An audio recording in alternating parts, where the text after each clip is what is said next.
ओम शांति। 17 सितंबर 2025 की मुरली से मुख्य पॉइंट। आज परमात्मा कहते हैं, मीठे बच्चे, याद से सतोप्रधान बनने के साथ साथ पढ़ाई से कमाई भी जमा करनी है। पढ़ाई के समय बुद्धि इधर उधर बिल्कुल भी ना भागे। प्रश्न, तुम डबल अहिंसक अनोन वॉरियर्स की कौन सी विजय है और क्यों? बाबा कहते, तुम बच्चे जो माया पर जीत पाने का पुरुषार्थ कर रहे हो, तुम्हारा तो लक्ष्य ही है कि हम रावण से अपना राज्य लेकर ही छोड़ेंगे। ये भी ड्रामा में फिक्स है। तुम्हारी विजय निश्चित है क्योंकि तुम्हारे साथ साक्षात परमपिता परमात्मा जो खड़ा है। तुम योग बल से विजय पाते हो। मन मनाभव के मंत्र से तुम्हें रजाई मिलती है, यानी मन ही मन परमात्मा को याद करने से बाबा कहते रजाई मिलती है तुम्हें। तुम आधा कल्प राज्य करेंगे। गीत है मुखड़ा देख ले प्राणी, कितने पाप कितने पुण्य किए हैं। ओम शांति। मीठे बच्चों को लगता है कि हमें साकार टीचर नहीं पढ़ाने वाला, ज्ञान का सागर बाबा है, ये पूरा निश्चय रहता है। जब पढ़ते हैं तो पढ़ाई पर पूरा अटेंशन रहता है। स्कूल में बैठने तो फिर टीचर याद आएंगे। तुम जानते भी हो कि बाबा टीचर भी है। नाम को नहीं पकड़ना, बस ध्यान में रखना है कि हम आत्मा बाप से सुन रहे हैं। ये संगम युग में ही होता है। इस समय हमारा बाप टीचर बनकर हमको पढ़ाने आते हैं। बहुत बच्चे तो फिर याद में रहेंगे, कर्मातीत अवस्था में पहुंचेंगे तो वह जैसे पवित्रता की ताकत मिलती है। तुम जानते हो कि शिव बाबा हमें पढ़ाते हैं। बाबा कहते हैं, यह तुम्हारा योग भी है और कमाई भी है। तुम सतोप्रधान बन रहे हो, धन भी ले रहे हो अपने को आत्मा। बाबा कहते जरूर समझना है, जब वर्षा मिलता है तो धन भी तो मिलता है ना। बुद्धि बाबा कहते इधर उधर बिल्कुल भटकनी भागनी नहीं चाहिए। बाबा कहते जब मुरली सुनने बैठते हो तो बुद्धि में रहे कि शिव बाबा टीचर के रूप में आया कि आया, सामने आके हमारे सम्मुख मुरली हमको समझा रहे हैं। वही नॉलेजफुल है। हमें बाबा कहते पढ़ा रहे हैं। स्वदर्शन चक्रधारी भी हमें परमात्मा बनाते हैं, लाइट हाउस भी बनाते हैं।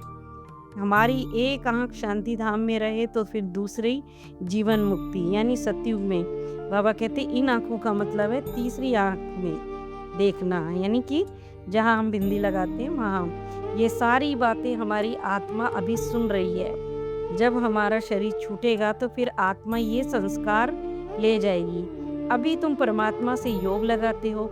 सतयुग से लेकर तुम वियोगी, ये बाबा कहते वियोगी यानी मतलब बाप से योग नहीं था, क्योंकि सतयुग में हमारा बाप है ही नहीं। और अभी देखो तुम बाप के समान योगी बनते हो। सिखलाने वाला तो ईश्वर ही है ना, इसीलिए उसे योगेश्वर भी कहते हैं। बाबा कहते तुम भी देखो योगेश्वर के बच्चे हो ना, तुम एक एक योगेश्वर हो, योगेश्वरी बनते हो, फिर राजेश्वरी बनते हो। योगेश्वरी मतलब संगम युग पर योग लगाते हैं ना परमात्मा से, तो उस समय योगेश्वरी योगेश बनते हैं। और बाबा कहते हैं राजेश्वरी यानी सतयुग में जब हमें पद मिलता है। श्री कृष्ण की आत्मा भी देखो अंत के जन्म में ईश्वर से योग सीख रही, फिर देखो श्री कृष्ण बनती है, यानी ब्रह्मा बाबा भी तो देखो कृष्ण का पद पाते हैं ना। श्री कृष्ण बनने का ब्रह्मा बाबा ने देखो डीप पुरुषार्थ किया है, तब तो वो बना ना कृष्ण। इसका नाम तब तो ब्रह्मा भी रखा। परमात्मा ने पहले तो लौकिक नाम लेकर था, फिर मरजीवा बने। जब ये ज्ञान मिला तो बाबा कहते वो मरजीवा बना। बाप को बने तो फिर बाप के मने तो फिर मर गए ना। इन संस्कारों से तुम शांति धाम में जाएंगे, यानी पुराने संस्कारों को तो मानना पड़ता है नए वाले लेने के लिए। फिर देखो नया पाठ सतयुग में प्रारब्ध को इमर्ज होगा, वहाँ कुछ भी याद नहीं रहेगा, ये स्मृति ही भूल जाएगी जब सतयुग में जाएंगे। अभी बाबा कहते जैसे अभी यानी संगम युग पर बाप भी देखो, बाबा को भी संकल्प आता है ना कि मैं जाऊं बच्चों को वाणी चलानी शुरू करूं। ऐसे बाबा को भी संकल्प आता है कि यहाँ आकर पाठ वो भी तो बजाते हैं ना, आत्मा सुनती है। पहले भी देखो ऐसे ही रिपीट हुआ, ऐसे ही हिस्ट्री ज्योग्राफी बाबा ने सुनाई, वैसे ही अभी भी सुना रहे हैं। ऐसे ही वृद्धि भी होती जाएगी। एक दिन तुमको बड़े बाबा कहते रॉयल हॉल भी मिलेंगे, जिसमें बड़े बड़े लोग भी आएंगे, सब इकट्ठे बैठकर सुनेंगे। साहूकार भी रंग होते जाएंगे, पेट बाबा कहते पीठ से लग जाएगा, ऐसी आफतें आनी है, मूसलाधार बरसात पड़ेगी, क्योंकि फैमन वगैरह आएगा तो सभी बाबा कहते हैं ना, पेट गरीबी आती है तो पेट लग जाता है पीठ से, तो सारी खेती आदि पानी बाबा कहते में डूब जाएगी। नेचुरल क्लैमिटीज तो आनी है ना, तो बड़े बड़े राजाएं वगैरह भी तो आएंगे ना ऐसे बाबा के ज्ञान में, जब विनाश हो रहा होगा। तो बाबा कहते विनाश होना ही है, इसको ही कहा जाता है कुदरती आपदाएं। बुद्धि को भी सब देखते हुए लगता है विनाश तो होना ही है, उस तरफ के लिए बॉम्ब्स भी तैयार हो रहे हैं। नेचुरल क्लैमिटीज बाबा कहते हैं आदि फिर है यहाँ के लिए, उसमें बड़ी हिम्मत चाहिए, अंगद का पैर कोई हिला ना सके। बाबा कहते हैं ये भी देखो, बाबा कहते हैं ना मिसाल के लिए, यानी ऐसी अवस्था पक्की करनी है कि कोई भी हिला ना सके हमारे को। बाबा कहते हैं मैं आत्मा हूँ, तो फिर शरीर का भान टूटता जाएगा, ये प्रैक्टिस करनी है।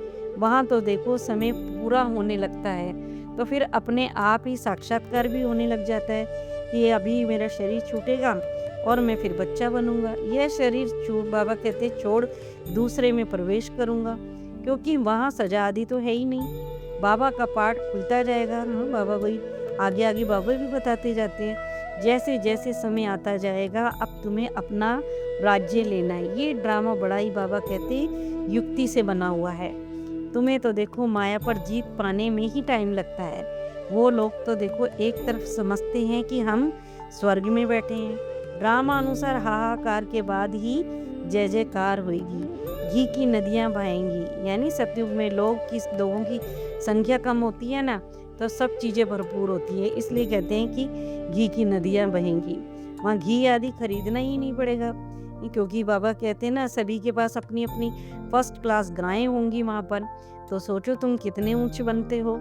ये हिस्ट्री ज्योग्राफी फिर रिपीट होती रहती है, ये सर्कल है बाबा कहते क्यों रिपीट होता रहता है। ये भी लिखो, बाबा कहते समझाने के लिए कि हिस्ट्री ज्योग्राफी आकर समझो, ये बाबा ने कहा है, जो सेंसिबल होगा वो समझ जाएगा।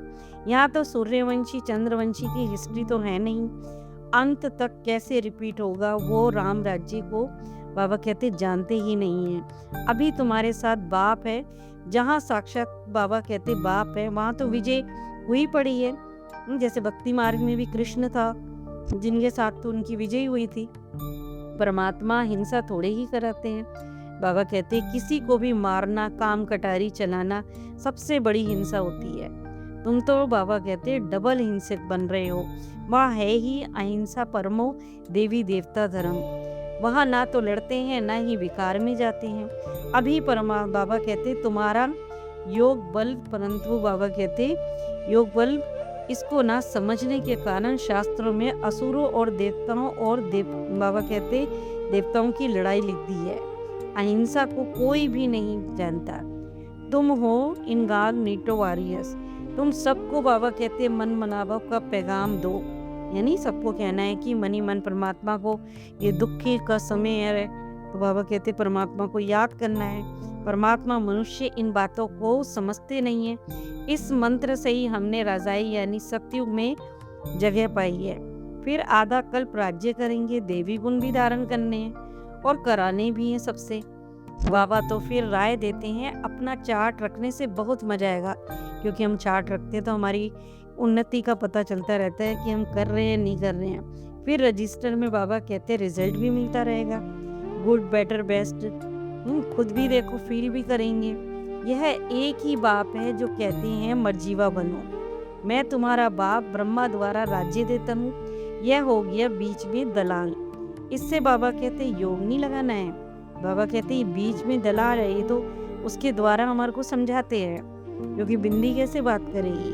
तो बाबा कहते इस आत्मा से योग नहीं लगाना है ब्रह्मा से। अभी तुम्हारी बुद्धि पतियों के पति शिव साजन के साथ है। अभी तो फिर सारी सृष्टि 5 तत्व भी देखो बाबा कहते यही है ना, तमो प्रधान है।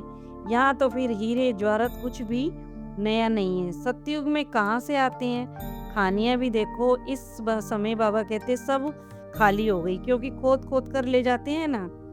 विचार करो, बाबा कहते सब चीजें हो जाएंगी। सतयुग में लाइट आदि नेचुरल होती है, वहाँ रोशनी इतनी होती है, लाइट जलाने की बाबा कहते ज़रूरत ही नहीं है। साइंस से भी देखो, यहाँ पर बाबा कहते सीखते रहते हैं और वहाँ ये साइंस वाले काम में आएंगे। जो साइंस भी वाले बाबा कहते वैज्ञानिक वगैरह लोग हैं ना, जो यहाँ काम करते हुए वही सतयुग में जाएंगे, उनको भी काम मिलेगा। ये बटन दबाया और हेलीकॉप्टर चला, कोई तकलीफ नहीं है। बाबा कहते हैं वहाँ सब फुल प्रूफ होते हैं, हर सेकंड में स्कूल आदि घूम आएंगे। वहाँ मशीन आदि कभी भी खराब थोड़ी होती है, ये प्रजा के लिए फिर उनसे कम बाबा कहते होंगे। तुम्हारे लिए वहाँ सब सुख होते हैं, अकाले मृत्यु नहीं होती है वहाँ पर। यहाँ माया का अंतिम पॉम्प है। लड़ाई में देखो कितने मरते रहते हैं, लड़ाई बंदी नहीं होती है। कहाँ भी देखो इतनी सारी दुनिया, कहाँ स्वर्ग एक स्वर्ग होगा। यहाँ तो बाबा कहते हैं गंगा में भी सारा किचड़ा पड़ा रहता है, बॉम्बे में सारा किचड़ा सागर में बह जाता है। भक्ति मार्ग में बड़े बड़े मंदिर बनाते हैं, हीरे जवाहरातों का सुख तो रहता है ना। वहाँ देखो पौना हिस्सा सुख, क्वार्टर यानी कि 1/4 दुख होता है। बाबा कहते थोड़ा सा दुख है ना, द्वापर की बात हो रही है। योग से आयु बढ़ती है, खुशी बाबा कहते खुशी देखो जैसी कोई भी खुराक नहीं। अब बाप यहाँ से सबको ले जाएंगे, शिव की बारात कहते हैं ना, पर देखो नंबरवार पुरुषार्थ अनुसार जाएंगे। तुम सब जानते हो कि बाप रिस्पॉन्ड देते हैं और ब्रह्मा भी सुनते हैं। इनका बाबा कहते एक्टिविटी कितनी वंडरफुल है। ब्रह्मा बाबा भी देखो बच्चों को वर्णन करके सुनाते हैं कि बाबा हमको खिलाते भी है, मैं उनको अपना रथ देता हूँ, सवारी करते हैं, तो क्यों नहीं मैं फिर बाबा मुझे खिलाएंगे। ये बाबा कहते हैं ह्यूमन अश्व, अश्व यानी घोड़ा, ह्यूमन यानी इंसान। बाबा ने कहा शिव बाबा का रथ है। यह ख्याल रहने से भी देखो शिव बाबा की याद रहेगी। याद में रहने से ही फायदा है। भंडारे में भोजन बनाते हैं तो भी समझो कि हम शिव बाबा के बच्चों के लिए बनाते हैं, खुद भी शिव बाबा के बच्चे हैं। सबसे ज्यादा पद उन्हें मिलेगा जो याद में रहकर कर्मातीत अवस्था को पाएंगे। ये बाबा कहते हैं, ये बाबा भी बहुत सर्विस करते हैं, इनकी बेहद की सर्विस है। तुम हद की सर्विस करते हो। शिव बाबा तो इनको भी राय देते हैं, ऐसे करो ऐसे करो। अब तूफान तो आएंगी, याद से ही कर्मेंद्रिय वश में होंगी, याद से ही बेड़ा पार होगा। इसमें बड़ी महीन बुद्धि बाबा कहते चाहिए। होमवर्क धारना, इस समय पूरा मर्जीवा बनना है, पढ़ाई अच्छी तरह से पढ़नी है, अपना चार्ट व रजिस्टर बिल्कुल क्लियर रखना है, याद में रहकर अपनी कर्मातीत अवस्था को बनाना है, अंतिम विनाश की सीन देखने के लिए हिम्मतवान बनना है। यानी बाबा कहते उस समय को देखने के लिए आत्मा में पावर तो होनी चाहिए ना, मैं आत्मा हूँ। इस अभ्यास से शरीर का भान टूटता जाएगा। वरदान, जो बच्चे देह का भान बाबा कहते त्याग करते हैं, उन्हें कभी भी क्रोध आ नहीं सकता, क्योंकि क्रोध आने के दो ही कारण होते हैं, एक जब कोई झूठी बात कहता है और दूसरा जब कोई गलानी करता है। यही दो बातें क्रोध को जन्म देती हैं। ऐसी परिस्थिति में निर्माण चित्त के बाबा कहते वरदान द्वारा अपकारी को भी उपकार करो। जो हमारा दुश्मन भी है ना, बाबा कहते उस पे भी आपको रहम करना है। गाली देने वाले को भी गले लगाओ, निंदा करने वाले को सच्चा मित्र मानो, क्योंकि निंदा करता है हमारी तभी हम आगे भी बढ़ते हैं। तब कहेंगे कमाल। जब ऐसा परिवर्तन दिखाओ तब विश्व के आगे प्रसिद्ध हो जाएंगे बाबा के बच्चे भी। स्लोगन है, मौज का अनुभव करने के लिए माया की अधीनता को छोड़ स्वतंत्र बनो। अच्छा, ओम शांति।